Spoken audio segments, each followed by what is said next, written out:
गुरुदेव और माँ गायत्री के चरणों में कोटि कोटि नमन। आप सभी को प्रणाम। पिछले वीडियो में हमने जाना था कि भगवान बुद्ध के सिर्फ 2.5 लाख शिष्यों ने सारे विश्व में और सारे एशिया में अपनी छाप डाली थी। भारत के पास जनशक्ति, धन शक्ति, भावना शक्ति, विवेक शक्ति होते हुए भी ये शक्तियाँ सही दिशा में नियोजित नहीं हुई, ना भारतीय संस्कृति को ऊंचा स्थान दिला पाए ये सभी। आइए अब जानते हैं पूज्य गुरुदेव आगे क्या कहते हैं। 1 लाख व्यक्तियों ने कैसे फैलाया 3/4 दुनिया में धर्म।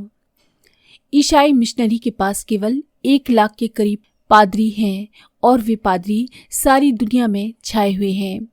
उत्तरी ध्रुव से लेकर भारतवर्ष के नागालैंड और बस्तर तक में जंगलों में और आदिवासियों के बीच काम करते हैं। उनका ये विश्वास है कि ईसा मसीह का संदेश और ईसाईयत का संदेश घर घर पहुंचना चाहिए। इस विश्वास के आधार पर अपनी सुविधाओं का ध्यान किए बिना पादरी लोग सारे विश्व में काम करते हैं।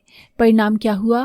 केवल ईसाई धर्म को भगवान ईसा को जन्म लिए सिर्फ 1970 वर्ष के करीब हुए हैं। 300 वर्ष तक तो उनका सारा का सारा क्रियाकलाप अज्ञान ही बना रहा। सेंट पॉल ने ईसा के लगभग 300 वर्ष बाद ईसाई धर्म की खोज की और ईसा की खोज की। उनका जीवन चरित्र ढूंढा, उनके उपदेशों को संकलित किया। 300 वर्ष तो ऐसे ही निकल जाते हैं, केवल 1600 वर्ष हुए हैं, लेकिन 1 लाख व्यक्ति जो आज हैं, इससे पहले तो 1 लाख भी नहीं थे।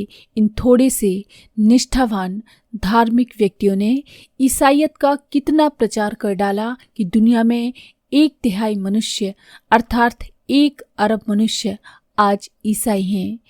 3 अरब की आबादी सारी दुनिया में है। मुसलमानों की बात अलग थी, उन्होंने तो तलवार की जोर से भी अपना धर्म फैलाया, लेकिन ईसाइयों ने जुल्म भी नहीं किया। कम से कम प्रारंभ में तलवार की जोर से धर्म नहीं फैलाया। इतना होते हुए भी इस थोड़े से समय में सारे विश्व में इतनी बड़ी संख्या फैल गई। इसका क्या कारण था? कारण केवल उन 1 लाख मनुष्यों का श्रम, उनकी भावनाएं और प्रयत्न हैं, जिनकी वजह से उन्होंने ईसा को, बाइबल के ज्ञान को दुनिया में फैलाया। मित्रों, अगर आपके पास धर्म की शक्ति में लगे हुए व्यक्ति इस तरह की भावनाओं को लेकर आगे चले होते कि हमको ऋषियों का, सभ्यता और संस्कृति का, भगवान का संदेश जनमानस में स्थापित करना है, उससे लोकमानस को, जन जन को प्रभावित करना है, हर व्यक्ति को धार्मिक बनाना है और एक ऐसा समाज बनाना है जिसमें धर्म प्रेमी लोग रहते हों, मर्यादाओं का पालन करने वाले, परस्पर स्नेह करने वाले और बुराइयों, अनीतियों से दूर रहने वाले व्यक्ति पैदा हों। बताइए तो उसका परिणाम कितना बड़ा हो गया होता। जरा विचार तो कीजिए, जिसके मन में भगवान की, देश और धर्म की लगन लगी हुई हो, वो एक ही आदमी कितना बड़ा काम कर सकता है। हमने कल परसों महात्मा गांधी को देखा था, अकेले ही थे और सारे भारतवर्ष को जगा दिया। हमने कल परसों बुद्ध भगवान को देखा था, एक ही महात्मा थे और सारे विश्व भर को जगा दिया। कल परसों स्वामी राम तीर्थ एवं एक ही विवेकानंद को हमने देखा, एक ही योगी थे। उन्होंने वेदांत का संदेश भारत वर्ष से लेकर अन्य द्वीप द्वीपांतरों तक पहुंचा दिया। आप कहेंगे कि वे लोग तो पढ़े लिखे और सुशिक्षित महात्मा थे और ये 56 लाख तो सुशिक्षित नहीं है। शिक्षा से और धर्म से कोई खास समझौता नहीं है। शिक्षित व्यक्ति भी उतना ही काम कर सकते हैं जितना कि बिना शिक्षित, और बिना शिक्षित धर्म प्रेमी भी उतना ही काम कर सकते हैं जितना कि शिक्षित। संत रैदास बिना पढ़े थे और कबीर की शिक्षा भी नाम मात्र की थी। मीरा कौन सी ज़्यादा पढ़ी लिखी थी? नामदेव की शिक्षा क्या बढ़ी चढ़ी थी? दादू से लेकर के अन्य महात्मा जो भक्ति काल में हुए हैं, उनको शिक्षा की दृष्टि से यदि तलाश किया जाए तो उनकी योग्यता, उनकी विद्या और शिक्षा बहुत ही कम थी। लेकिन उन लोगों ने अपने अपने समय पर कितने महत्वपूर्ण कार्य किए। आप सभी जानते हैं, समाज का संरक्षण और शिक्षण करने के लिए भावनाओं की जरूरत है, प्रभाव की जरूरत है, लगन और परिश्रम की जरूरत है। शिक्षा की उतनी जरूरत नहीं है। भारतवर्ष में 7 लाख गांव हैं। यदि 56 लाख संत महात्मा इस देश में काम करने के लिए खड़े हो गए होते तो वो काम कर दिखाया होता कि हमने राष्ट्र का नया निर्माण ही कर लिया होता। कल्पना कीजिए कि 8 महात्मा एक गांव के पीछे हैं। उनमें से कुछ तो पढ़े लिखे होंगे ही। यदि कुछ भी पढ़े लिखे नहीं हैं तो भी अपने शारीरिक श्रम के द्वारा सारे गांव की सफाई की व्यवस्था बना सकते हैं।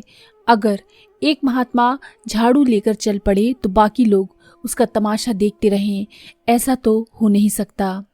गांव के लोग भी श्रमदान के लिए चलेंगे तो जहां गांव की गलियों कूचों में हर जगह गंदगी ही गंदगी दिखाई पड़ती है, वहां स्वच्छता दिखाई देने लगे। एक महात्मा पेशाब घर की ओर चलते फिरते शौचालय बनाने के लिए फावड़ा लेकर खड़ा हो जाए तो गांव वालों को शर्म नहीं आएगी क्या? जरूर आएगी कि हम अपने गांव में जहां तहां गंदगी कर देते हैं। इसके लिए हमको एक कोने में छोटा सा पेशाब घर और शौचालय बना लेना चाहिए। मैं छोटी सी बात कह रहा था कि जापान ने अपने देश की खाद्य समस्या इसी प्रकार से हल कर ली है। वहाँ फर्टिलाइजर और दूसरे प्रकार के कारखाने नहीं हैं। मनुष्य के मलमूत्र का ही उपयोग किया जाता है और उससे ही करोड़ों रुपए की खाद पैदा कर ली जाती है। अपने देहातों में मलमूत्र का कोई उपयोग नहीं होता। गांव के आसपास ही लोग मल त्याग करके जगह खराब कर देते हैं।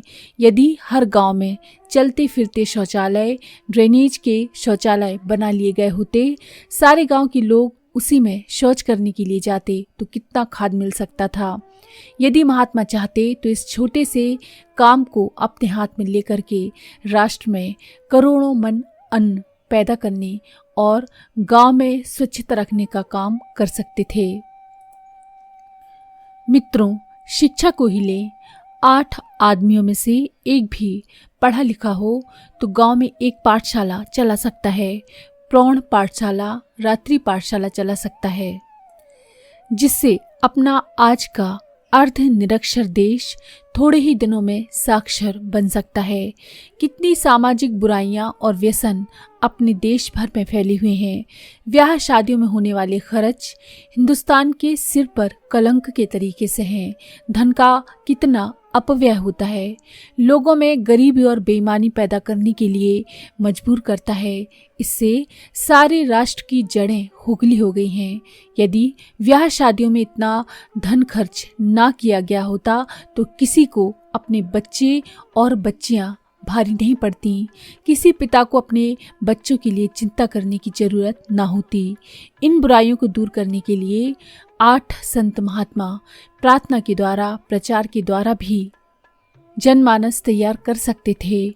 कोई ऐसे अवांछनीय जिद्दी व्यक्ति हों जो दुराग्रह दिखाते हों तो उनको सत्याग्रह करने से लेकर घिराव तक की और अनशन से लेकर के दूसरे काम करने तक की धमकी दी जा सकती थी। उनको बलपूर्वक रोका जा सकता था। सरकार जिस काम को नहीं रोक सकती उसको ये लोग रोक सकते थे। नशाबाजी किस तेजी के साथ बढ़ती चली जाती है, आप देख रहे हैं ना। बीड़ी तंबाकू आज घर घर का शौक बन गई है। इसमें 2 करोड़ रुपया प्रतिदिन खर्च होता है। इस हिसाब से 730 करोड़ रुपया अपने भारतवर्ष के लोगों को प्रतिदिन खर्च करना पड़ता है। यदि इस व्यसन को रोका जा सके 730 करोड़ की राष्ट्रीय बचत हो सकती है। ये बचत इतनी बड़ी है जिसके सहारे सारे देश में उच्च श्रेणी की शिक्षा व्यवस्था हम आसानी से बना सकते हैं। यदि हमने नशे को रोका होता और नशे के स्थान पर आवश्यक चीजों को उत्पन्न किया होता, वो पैसा उन कामों में खर्च कराया होता जो रचनात्मक हैं, तो मज़ा आ जाता। और पैसे के अभाव में रुके हुए शिक्षा से लेकर स्वास्थ्य तक के सारे काम कैसे बढ़िया बन गए होते, क्या कहा जाए, कुछ कह नहीं सकते। हमारी धर्म बुद्धि न जाने कैसी है। हम सब विचारशील लोगों को और बाहर के लोगों को भी हमारी धर्म बुद्धि पर हंसी आती है। निरक्षर हो या साक्षर, भारत हो, एशिया हो या पूरा विश्व, हम इस तरह से अपने विश्व को, अपने भारत को, अपने धर्म को सुधार सकते हैं और उसका प्रचार प्रसार कर सकते हैं। आज के लिए इतना ही।